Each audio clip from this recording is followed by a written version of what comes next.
నా పైన ఒకటి కాదు 3 హత్య కేసులు పెట్టిండ్రు, ఒకటి కాదు 3 హత్య కేసులు పెట్టిండ్రు. వాళ్ళే అధ్యక్ష 3 పెట్టిండ్రు. ఇదే కాంగ్రెస్ పార్టీకి సంబంధించిన ఆనాటి శాసనసభ్యుడు మంత్రి. అయినా మూడిట్లో కోర్టు నిర్దోషిగా తేల్చింది. ఇది తప్ప ఆ తర్వాత తెలంగాణ ఉద్యమ సందర్భంగా వచ్చిన కేసులు తప్ప ఇంకా ఒక్క కేసు నా మీద ఉన్నా. ఆయన పెట్రోల్ బంక్ అన్నాడు, మిర్యాలు కూడా అన్నాడు. ఈ రెండింటి విషయంలో హౌస్ కమిటీని వేయండి.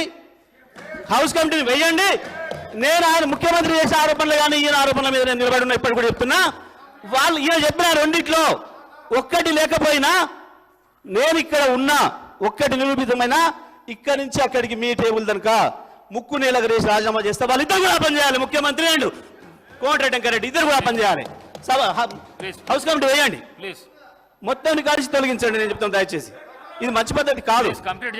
అధ్యక్ష, నేను మాట్లాడిన మాటలో దయచేసి మరి మీ వాళ్ళు ఎంతవరకు చూపించారో మాకు తెలియదు, మా అన్ని కట్ చేస్తున్నారు ఓకే, కానీ నేను చూపించింది కనుక బయట మొత్తం ప్రజలకు చూపిస్తే నేను మాట్లాడిన దాంట్లో ఒక అక్షరం ఎక్కడైనా తప్పు ఉందా? ఎందుకు ముఖ్యమంత్రి భుజాలు అడుగుకున్నాడు అంత ఆవేశంగా ఉరికొచ్చిండు బయట నుంచి? దొరికిపోయింది కాబట్టి, మీ దొంగతనం దొరికిపోయింది కాబట్టే భయపడ్డారు తప్ప నేను చెప్పిన ఎస్ మా సారు మా నాయకుడు కేసీఆర్ హరిశ్చంద్రుడే. మీరు సంచులు మోసే చంద్రుడు, వాడు చంద్రుడి సంచులు మోసి జైలు పోయింది నువ్వు. మా నాయకుడు హరిశ్చంద్రుడే.